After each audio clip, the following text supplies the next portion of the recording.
મળેલી માહિતી મુજબ વિનોદ રામજી વારલી ઉંમર વર્ષ 54 દમણ પરિયારી પંચાયતના આદિવાસી વિસ્તારમાં રહેતા જે 2 વર્ષ પહેલા ગુમ થયા હતા, જે આજે હરિયાણા સિરસા ભાઈ કન્હૈયા માનવ સેવા સંસ્થામાં મળ્યા। સંસ્થાએ જણાવ્યું કે 2 વર્ષ પહેલા તે સિરસામાં ભટકતા હતા। તેની માનસિક સ્થિતિ સારી ન હતી। પોલીસે તેને સંસ્થામાં છોડી દીધો। 2 વર્ષ પછી કાઉન્સેલિંગ દરમિયાન વિનોદ વારલીએ તેમને દમણવાપી જણાવતા સંસ્થા દ્વારા ગુજરાત પોલીસ ગજેન્દ્રજી એસઆઈ સંપર્ક કર્યો અને ભાવિક હળપતિએ જણાવ્યું કે નડિયાદના મિત્ર ગુજરાત પોલીસ ગજેન્દ્રજી એસઆઈએ વોટ્સઆપ દ્વારા ભાવિક હળપતિનો સંપર્ક કર્યો। એમાં PSI Chetan Patel, coastal police station incharge Daman મામલતદાર પ્રેમજી મકવાણાએ ભાવિક હળપતિને વિનોદ વારલીને દમણ લાવવામાં મદદ કરી। તારીખ 15 સપ્ટેમ્બર 2024 ભાવિક હળપતિ નિતેશ વિનોદ વારલી પુત્ર યશ હળપતિ મિત્ર સિરસા હરિયાણા પહોંચ્યા હતા અને વિનોદ રામજી વારલીને પરત દમણ લાવ્યા, જેમાં માજી સરપંચ અને આદિવાસી સમાજના આગેવાન ભાવિક હળપતિએ પિતા પુત્ર અને પતિ પત્નીને સાથે જોડીને આદિવાસી સમાજ અને તેમની પંચાયતના વિસ્તૃત પરિવારને એકસાથે લાવવાનું કામ કર્યું। પાગલ જો થાય બની ગયેલો એટલે ચાલી ગયેલો તે બાજુ નીકળી ગયેલો। આવ્યા છોકરા લોકો લેવા આવ્યા ને, એ લોકોને બોલાવ્યા લેવા સારું ત્યાં, એટલે એ લોકો આવ્યા તો પછી લેતા આવ્યા મને કે 2 વર્ષ થઈ ગયા હતા। હવે જણાવ્યું, મને યાદ આવતી લાગી ત્યાં મેં જણાવ્યું તે લોકોને કે ઘરે જવાનું મેં એમ કરીને, તો પછી કાગળિયા કરાવ્યા ને બધું નામ લખાયું ને એડ્રેસ ને પછી આપ્યું તે લોકો। વિનોદભાઈ વારલી જંપોર વારલીવાળા રહેવાસી છે, આદિવાસી છે અને એમનું જે ખોવાયેલું અમને ગુજરાત પોલીસ નડિયાદથી એક ગજેન્દ્રભાઈ જે એસઆઈ છે એમના થ્રુ અમને વોટ્સઅપ આવ્યું કે જેમણે બતાવ્યું કે આ એક કાકા ખોવાયેલા છે, દમણ વાપી બોલે છે। એમનું વોટ્સઅપને અમે ધ્યાનમાં રાખી અમે આદિવાસી સમાજના ગ્રુપમાં નાખવામાં આવ્યું।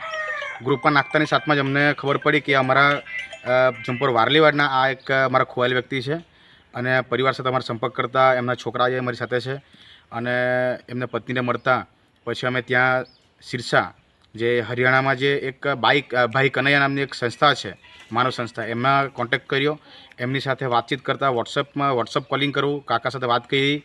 પછી અહીં દમણ પોલીસમાં અમે વાત કરતાં ચેતન પીએસઆઈ જે છે આપણા ઇન્ચાર્જ, એમના આપણા સાથે ત્યાં વોટ્સઅપ કોલિંગ પર વાત કરી, એમની સાથે પણ ચર્ચા કરતી એમને પેપર વર્ક કર્યા।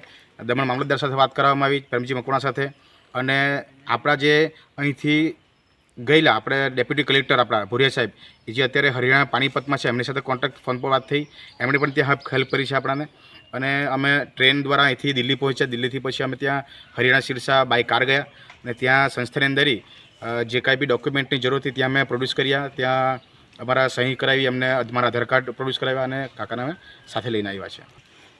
વિનોદભાઈ જે છે અત્યારે 2 વર્ષથી અગાઉથી એ ઘરથી કંઈક ચાલી ગયેલા હતા। એમની માનસિક સ્થિતિ પણ બરાબર નહીં હતી। ત્યાં જાણવા પણ મળ્યું છે કે એમને કંઈક ખેંચ આવતી હતી અને એગ્રેસિવ થઈ જાય છે ઘણી વાર આવી। ત્યાં અમને ત્યાં મેડિકલ ઓફિસરે ત્યાં અમને જણાવ્યું અને કદાચ આ સોશિયલ મીડિયાનું માધ્યમ નહીં હતું તો આપણે જોઈ શકીએ કે આજે 2 વર્ષથી માણસ ખોવાયેલો છે। એ આપણા અહીં આપણા એક નાનકડા ગામની અંદર આપણે કહીએ દમણના છેવટનું ગામ છે જંપોર વારલીવાડ, એમાં ત્યાંથી આપણે લાવવાનું છે, ખાવાનું કામ નથી અને આ સોશિયલ મીડિયાના માધ્યમથી જ આપણે અહીં એમને લાવી શક્યા છે। એટલે આપણે આ તબક્કે ખરેખર આભાર વ્યક્ત કરવો જોઈએ તો ત્યાં સંસ્થાને કે જે સંસ્થાએ આપણે એમને 2 વર્ષ સુધી ત્યાં એમને રાખ્યા, ત્યાં એમને જમવાની વ્યવસ્થા, એમની મેડિકલની વ્યવસ્થા જે કરી છે એમને આભાર વ્યક્ત કરવો જોઈએ। ਸਤਿ ਸ਼੍ਰੀ ਅਕਾਲ ਜੀ, ਨਮਸਕਾਰ। ਦੁਆਵਾਂ ਦੇ ਤੀਰਥ ਤੋਂ ਭਾਈ ਕਨ੍ਹਈਆ ਆਸ਼ਰਮ ਤੋਂ ਮੈਂ ਗੁਰਵਿੰਦਰ ਸਿੰਘ। ਸਾਡੇ ਨਾਲ ਖੜੇ ਨੇ ਇਸ ਟਾਈਮ दमन तो। ये दमन कहाँ पड़ता है जी? दमन एक यूपी है और केंद्र शासित प्रदेश है। अच्छा। महाराष्ट्र और गुजरात के बीच में छोटा सा प्रदेश है हमारा। अच्छा। ज़्यादा बड़ा है, छोटा ही है, 8 किलोमीटर और 12 किलोमीटर बाद इतना खत्म हो जाएगा, सिर्फ ही बस इतना ही है। और आप वहाँ दमन में कोई गांव है? एक सरपंच हूँ वहाँ पे। कोई गांव है या दमन पंचायत? परियारी पंचायत का। हाँ। तो इनके पिताजी है वो? इनके पिताजी है। और लगभग 2 साल से गुम है। 2 साल से अधिक हो चुके हैं दिन। उनके जब उनके घर पे गया बताने के लिए कि माताजी ऐसा हुआ है, आपके पतिदेव हमें मिले हैं।